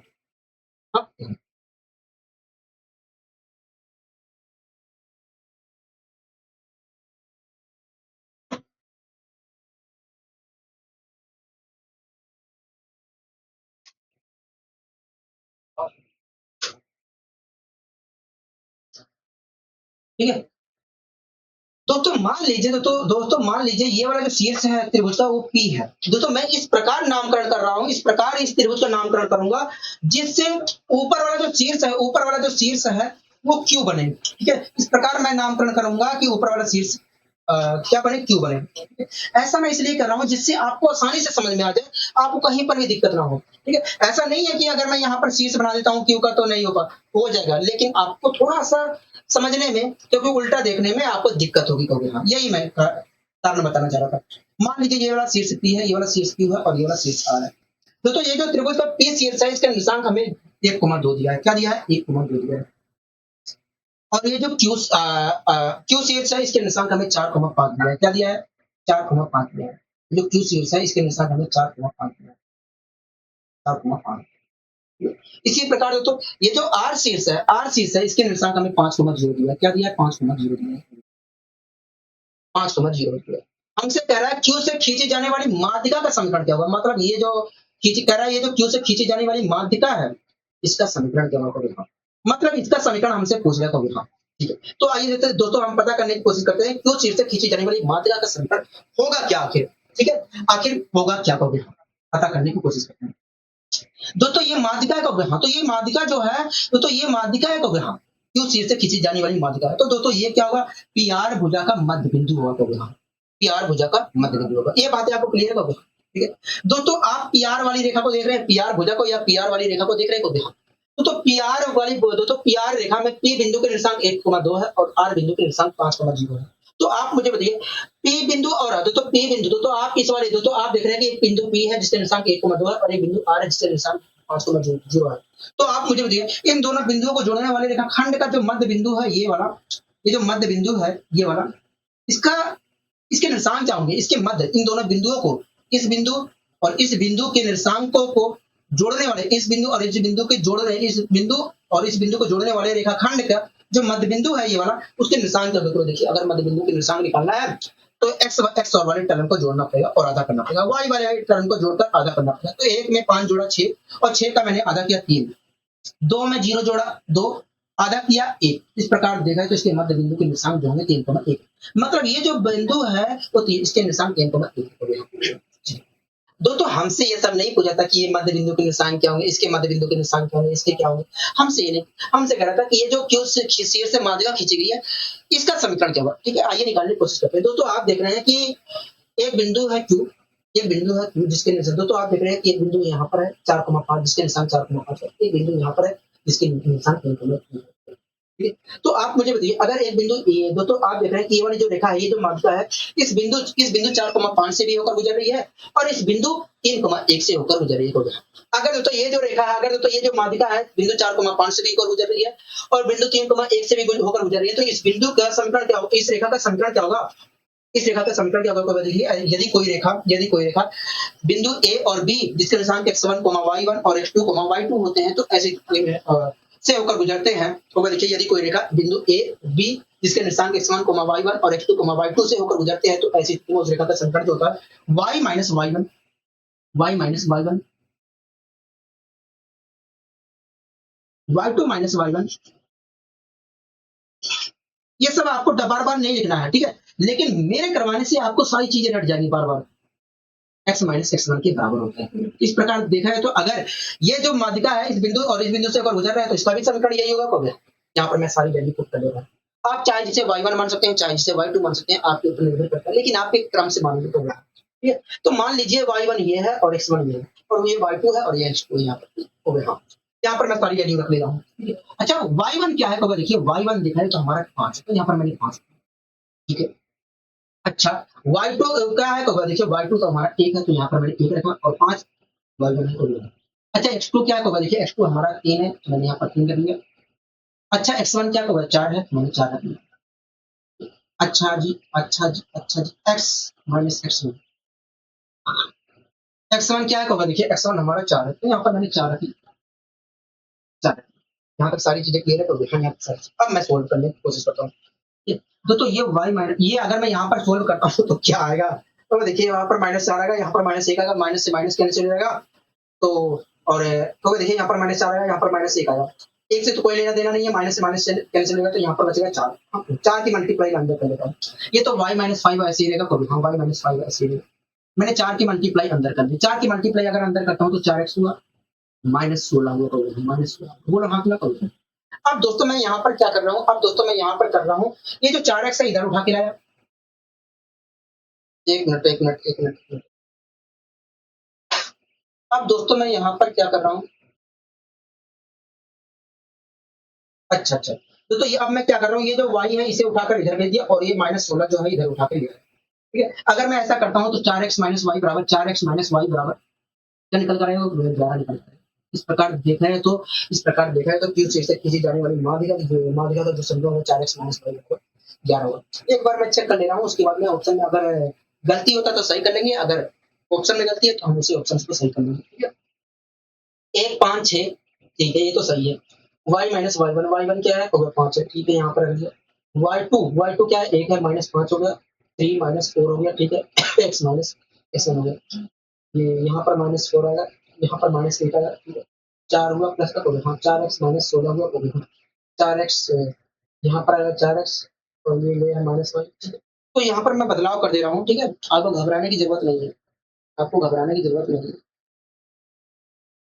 4x हो गया,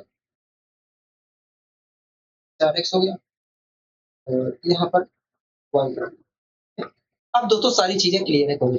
अब आइए इसी क्रम में हम अब आइए दोस्तों हम इसी क्रम में और आगे यहाँ पर बढ़ने की कोशिश करते हैं। अब आइए दोस्तों इसी क्रम में हम और आगे यहाँ पर बढ़ने की कोशिश करते हैं, ठीक है। कांग्रेस अगला क्वेश्चन दोस्तों आप देखिए क्या कहना चाह रहा है, अगला क्वेश्चन जो है आपके स्क्रीन पर, उसे देखिए क्या कहना चाह रहा है, तो देखिए अगला क्वेश्चन हमसे कह रहा है उस रेखा का समीकरण क्या होगा जो x और y को क्रम से x और y जो क्रम से 2,3 पर और -1,2 पर काटती है, -1,2 नहीं है, 2/3 पर काटती है और y अक्ष को -1/2 पर काटती है। कह रहा है उस रेखा का समीकरण क्या होगा जो x अक्ष को 2/3 पर काटती है और y अक्ष को -1/2 पर काटती है। तो आइए पता करने की कोशिश करते हैं। तो सबसे पहले मुझे यहाँ पर कार्यतल तो बनाना पड़ेगा, क्योंकि तो जो रेखा है दोस्तों सबसे पहले मुझे कार्यतल को यहाँ पर बनाना पड़ेगा, ठीक है। तो सबसे पहले मैंने कांटे तल बनाने के लिए एक ऊर्ध्वाधर रेखा खींचनी है, एक ऊर्ध्वाधर रेखा, एक ऊर्ध्वाधर रेखा खींचनी है, ठीक है, एक ऊर्ध्वाधर रेखा। इसी प्रकार मैंने एक क्षैतिज रेखा भी खींचनी है।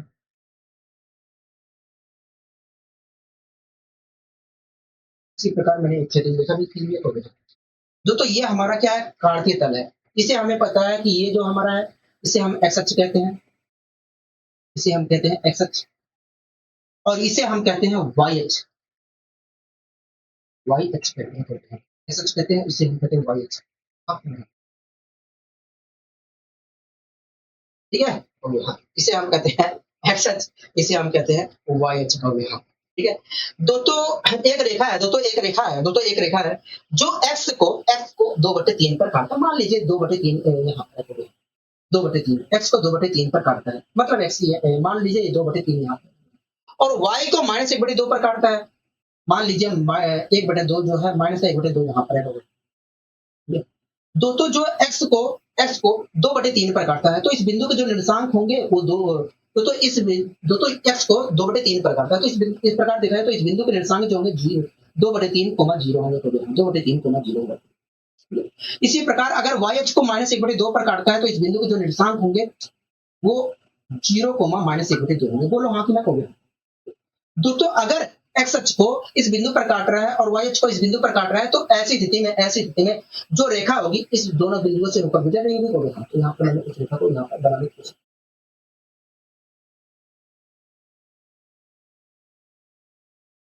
ठीक है, यहाँ तक सारी चीजें क्लियर है, यहाँ तक सारी चीजें क्लियर है, यहाँ तक सारी चीजें क्लियर, यहाँ तक सारी चीजें, ठीक है। हमसे क्या कह रहा है, हमसे कह रहा है उस रेखा का समीकरण क्या होगा जो एक्स अक्ष को 2/3 पर काटता है और वाई अक्ष को 1-1/2 पर काटता है। मतलब इस रेखा का समीकरण हमसे पूछ रहा है जो एक्स अक्ष को 2/3 पर काट रहा है और -1/2 वाई अक्ष को -1/2 पर काट रहा है। यही तो पूछ रहा है कभी हम। तो हमसे कह रहा है उस रेखा का समीकरण क्या होगा जो एक्स को 2/3 पर, वाई को -1/2 पर काटता है। मतलब एक्स को 2/3, 0 पर और वाई अक्ष को 0, -1/2 पर काटता है, उस रेखा का समीकरण हमसे पूछ रहा है। तो आइए दोस्तों हम पता करने की कोशिश करते हैं।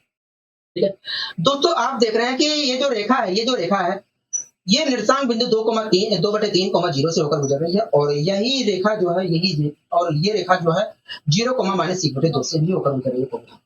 अब आप मुझे बताइए, जब दोस्तों कोई रेखा दो बिंदु a, b जिसके निर्देशांक x1, y1 और x2, y2 होते हैं, और वो रेखा उन दोनों बिंदुओं से होकर गुजरती है, तो ऐसी स्थिति में उस रेखा का समीकरण क्या होता होगा? देखिए जब कोई रेखा दो बिंदु से होकर गुजरती है जिसके निर्देशांक x1, y1 और x2, y2 है, तो ऐसी स्थिति में उस रेखा के तो जो समीकरण होता है y - y1 बराबर y2 - y1 upon x2 - x1 bracket में x - x1। इस प्रकार देखा है तो इस रेखा का भी समीकरण यही होगा, क्योंकि ये भी दो बिंदुओं से होकर गुजर रहा है। हाँ, यहाँ पर मैं सारी वैल्यू उठाकर रखने की कोशिश करता हूँ, यहाँ पर मैं सारी वैल्यू रखने की कोशिश करता हूँ, यहाँ पर मैं सारी वैल्यू रखने की कोशिश करता हूँ। ठीक है, तो y तो हमें, y से हमें कोई लेना देना नहीं है। हम y1 क्या है, देखिए y1 तो 0 है, तो 0 यहाँ पर है, चाहे मैं रखूँ चाहे ना हटा दो, उससे मतलब नहीं। अच्छा y2 क्या है, देखिए y2 y2 0 है, तो मैंने 0 रख लिया। अच्छा एक मिनट रुकिए, अच्छा इसे हमने y1 माना है, ठीक है। y2 क्या होगा, देखिए y2 देखा है तो -1/2 है, मैंने यहाँ पर रख दिया -1/2। y1 क्या होगा, देखिए 0 है, तो मैंने 0 रख दिया। अच्छा जी, x2 क्या होगा, देखिए x2 देखा जाए तो हमारा 0 है, तो मैंने, अच्छा x2 क्या होगा, 0 है। अच्छा x1 क्या होगा, -2/3 है, तो -2/3 हो जाएगा। अच्छा जी, x - x1 क्या होगा, देखिए x1 2/3 है, तो मैं यहाँ पर 2/3। बहुत समझदारी से करना है इन सब चीजों को, ठीक है, क्योंकि मैं भी कंफ्यूज हो रहा हूँ, तो आप तो जरूर होंगे। ठीक है, तो बहुत समझदारी से इस चीज को करना है। अब दोस्तों हम इसे सोल्व करते हैं। अब दोस्तों मैं इसे सोल्व किया, इस 0 से तो कोई वास्ता नहीं है, कहोगे हाँ, इस 0 से कोई वास्ता नहीं। माइनस से माइनस कैंसिल, कहोगे हाँ, माइनस से माइनस कैंसिल, कहोगे। ठीक है, इस 2 से ये 2 कैंसिल, कहोगे हाँ। 3 ऊपर गया, कहोगे हाँ। 3 ऊपर गया तो इसके मल्टीप्लाई में गया, कहोगे हाँ। जब ये इससे भी कोई वास्ता नहीं है, कहोगे हाँ। 3 ऊपर गया इसकी मल्टीप्लाई में, तो 3 से मल्टीप्लाई करूंगा, कहोगे हाँ। तो अगर मैं 3 की यहाँ पर मल्टीप्लाई करता हूँ, तो क्या होगा, देखिए 3x7, 3x7, 3x7 और माइनस को दोबारा कर देता हूँ, माइनस को दोबारा। अब मैं इसे सोल्व करता हूँ। अब मैं इसे सोल्व कर, ये जो y है ना, ये जो y है मैंने इस साइड पहुंचा दिया, इस साइड पहुंचा दिया। अगर मैं यहाँ पर पहुंचाता हूँ, अगर मैं यहाँ पर पहुंचाता हूँ तो क्या होगा देखिए, ये जो y है इस साइड पहुंचा दिया और इस 2 को इधर पहुंचा दिया। इस प्रकार देखें तो 3x माइनस y बराबर 2y है। मतलब अगर मतलब देखें तो उस रेखा का समीकरण वास्तव में 3x माइनस 2y बराबर 2 होगा, जो x अक्ष को 2/3 पर और y को माइनस 1/2 पर काटनी होगी। यहाँ तक सारी चीजें आपको अच्छे तरीके से अच्छे वे में समझ में आ चुकी है कि देखो हाँ, यहाँ तक सारी चीजें अच्छी तरीके से अच्छे वे में हो सकता है, समझ में आ चुकी है। हो सकता है कहीं गुणा भाग में जितने क्वेश्चन करवा रहा हूँ, हो सकता है गुणा भाग में कहीं गलती हो जाए, तो उसके लिए माफ करना मुझे, क्योंकि सबसे गलती हो जाती है गुणा भाग में, ठीक है, तो उससे आपको लेना देना नहीं है कभी भी। कॉन्सेप्ट बस क्लियर होना चाहिए, मेथड सही होना चाहिए, बस और कुछ नहीं। पूरा भाग में तो गलती होती रहती है, ठीक है। अच्छा जी, इस क्वेश्चन को आप देखिए कहोगे, हाँ इस क्वेश्चन को हम देखें, पढ़िए इस क्वेश्चन को क्या करना चाह रहा है देखिए। कह रहा है समानांतर चतुर्भुज एबीसीडी में, कह रहा है समानांतर चतुर्भुज एबीसीडी में ए बिंदु जिसके निर्देशांक 1,1 है, बी बिंदु जिसके निर्देशांक 4,2 है, सी बिंदु जिसके निर्देशांक 5,8 है, कह रहा है 5,8 है, कह रहा है के शीर्ष है, ठीक है, कह रहा है रेखा सीडी का समीकरण होगा। हाँ, तो एक समानांतर चतुर्भुज है एबीसीडी। हाँ, उसमें ए बिंदु ए शीर्ष के निर्देशांक ये है, बी शीर्ष के निर्देशांक ये है, सी शीर्ष के निर्देशांक ये है। कह रहा है तब बताइए रेखा जो सीडी है उसका समीकरण क्या होगा। तो आइए हम पता करने की कोशिश करते हैं कि रेखा सीडी, सीडी जो हमारा भुजा सीडी है कि हाँ, रेखा जो भुजा सीडी का जो समीकरण क्या होगा या रेखा सीडी का समीकरण, आइए पता करने की कोशिश। सबसे पहले मैं एक समानांतर चतुर्भुज यहाँ पर बना लेता हूँ, क्योंकि जिससे हमें अच्छे तरीके से सारी चीजें क्लियर हो जाए, हमें कंफ्यूजन ना हो, हमें कोई कंफ्यूजन ना हो, हमें कोई कंफ्यूजन ना हो।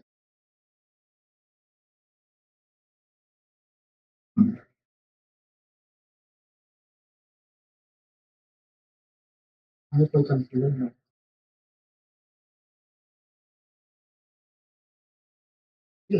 दोस्तों ये हमारा एक क्या है समानांतर चतुर्भुज, दोस्तों ये हमारा एक क्या है समानांतर चतुर्भुज। मान लीजिए दोस्तों इस समानांतर चतुर्भुज का ये वाला जो शीर्ष है ये है, ये वाला जो शीर्ष है ये ए है, और ये वाला जो शीर्ष है ये बी है, और ये वाला जो शीर्ष है सी है, और ये वाला जो शीर्ष है डी है। हाँ दोस्तों इस समानांतर चतुर्भुज का ये वाला जो शीर्ष है ए है, इसके निर्देशांक हमें 1,1 दिए गए हैं। क्या दिए गए हैं? 1,1 दिए गए हैं। और जो बी शीर्ष है, उसके निर्देशांक हमें 4,2 दिए गए हैं, 4,2 दिए गए हैं, 4,2 दिए गए हैं। और जो सी शीर्ष है, उसके निर्देशांक हमें, जो सी शीर्ष है यहाँ पर मैं डी लिख देता हूँ, और जो सी शीर्ष है इसके निर्देशांक हमें 5,8 दिए गए हैं, 5,8 दिए गए हैं, 5,8 दिए। ठीक है, हमसे कह रहा है कि ये जो रेखा सीडी है, ये जो भुजा सीडी है, रेखा लिख दिया है, कोई बात नहीं, इसका मतलब नहीं। कह रहा है ये जो भुजा सीडी है या डीसी है, इसका समीकरण क्या होगा। हाँ, तो आइए पता करने की कोशिश करते हैं। ठीक है, एक बात बताइए दोस्तों, ये समानांतर चतुर्भुज है, समानांतर चतुर्भुज में आमने सामने की भुजाएं बराबर होती है, हाँ। तो ऐसी स्थिति में समानांतर चतुर्भुज है, हाँ। समानांतर चतुर्भुज में आमने सामने की भुजाएं समानांतर होती है, हाँ, एक दूसरे के समानांतर होती है। तो ऐसी स्थिति में ये जो भुजा है इसके समानांतर होगा, ये वाली भुजा इसके समानांतर होगा। अगर तो ये वाली भुजा और ये वाली भुजा आपस में समानांतर है, तो ऐसी स्थिति में इनकी ढाल भी आपस में बराबर होगी, हो गया। क्योंकि मैंने आपको कल ही बताया था कि जब दो रेखाएं समानांतर होती है तो उनकी ढाल आपस में बराबर होते हैं, हो गया। ऐसी स्थिति में दोस्तों अगर इस रेखा की ढाल m है तो इस रेखा की भी ढाल m होगी, अगर इस रेखा की ढाल t है तो इस रेखा की भी ढाल t होगी, तो गया। तो ये तो बात कन्फर्म हो गई भैया, इन दोनों रेखाओं की, इन दोनों भुजाओं का ढाल बराबर होगी। सबसे पहले आप मुझे बताइए इस रेखा की ढाल, ये जो भुजा हमारी है AB, इस रेखा की ढाल क्या होगी, को देखिए इस भुजा की ढाल क्या होगी। तो देखिए ये जो रेखा है इस बिंदु और इस बिंदु से होकर गुजर रहे हैं, जिसके निशान कम से ये और ये। तो देखिए जब कोई रेखा दो बिंदु से होकर गुजरते हैं तो ऐसी स्थिति में उस रेखा की जो ढाल होती है, तो जब कोई रेखा दो बिंदु A, B से होकर गुजरते हैं जिसके निशान x1, y1 और x2, y2 होते हैं, तो ऐसी स्थिति में उस रेखा की ढाल y2 minus y1 upon x2 minus x1 होती है। तो इस रेखा की ढाल y2 minus y1 upon x2 minus x1 होगी, तो यहाँ y2 क्या होगा, देखिए y2 हमारा 2 है, ठीक है। y1 क्या है, तो y1। अच्छा जी, x2 क्या है, तो x2 4 है। अच्छा x1 क्या है, तो 1 है। अगर मैं यहाँ पर गुणा भाग करता हूँ, मतलब देखा तो इस रेखा की ढाल जो है इस भुजा की ढाल 1/3 है। अगर इस भुजा की भी ढाल 1/3 है तो इस भुजा की भी ढाल क्या होगी, 1/3 होगी। ये बातें मैंने आपको पहले ही बता दिया है, इस भुजा की ढाल एक होते तीन। ये बातें क्लियर हो गई, ठीक है। हमसे ये नहीं पूछा था कि बताइए इसकी ढाल क्या होगी, हमसे कहा था कि इस भुजा के समीकरण क्या होते। तो आइए समीकरण निकालने की कोशिश करते हैं। दोस्तों आप देख रहे हैं कि ये जो हमारी भुजा है, यह रेखा है, इस बिंदु से होकर गुजर रही है और इस रेखा की ढाल क्या है, ए बटे तीन होगी। आप मुझे बताइए, जब कोई रेखा किसी बिंदु से होकर गुजरती है और उसकी ढाल किसी बिंदु ए से होकर गुजरती है और उसकी ढाल एम होती है, तो आप मुझे बताइए यदि कोई रेखा किसी बिंदु जिसके निशान x1 y1 है से होकर गुजरती है और उस रेखा की ढाल m होती है, तो ऐसी तीनों रेखा का समीकरण क्या होता है, y minus y1, y minus y1, y1 क्या करोगे आप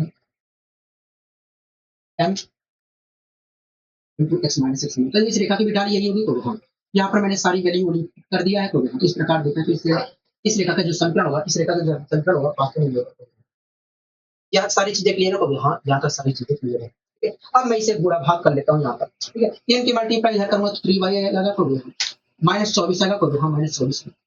अच्छा जी, इधर क्या आएगा, देखिए एक्स माइनस 5, एक्स माइनस 5 बोलो हाँ क्या करोगे। यहाँ तक सारी चीजें क्लियर है, करोगे हाँ। तो इस 3y को मैं इधर उठा के ले गया, इस 3xy को इधर उठा के ले गया, 5 को इधर उठा के ले जाऊंगा, तो माइनस 24 में से प्लस 5, माइनस 24 में प्लस 5 जोड़ेंगे तो आ जाएगा माइनस 19। इस प्रकार x माइनस 3y बराबर x माइनस 3y बराबर क्या आएगा, तो माइनस 19। इस प्रकार हम कह सकते हैं कि मुझे CD का जो समीकरण होगा 3x माइनस 3y बराबर माइनस का 19, x माइनस 3y बराबर 19 माइनस का 19। अब यहाँ तक सारी चीजें समझ में आ गई है कि नहीं, कहोगे हाँ यहाँ तक सारी चीजें समझ में आ गई, ठीक है। तो दोस्तों बस आज के लिए इतने ही रखते हैं। आशा करता हूँ ये सारी चीजें बहुत ही अच्छे तरीके से, बहुत ही अच्छे वे में आपको समझ में आई होंगी, ठीक है। तो आज के लिए बस इतना ही, मिलेंगे अगली वीडियो में। इसी ऊर्जा और इसी उत्साह के साथ दीजिए आज के लिए, नमस्कार।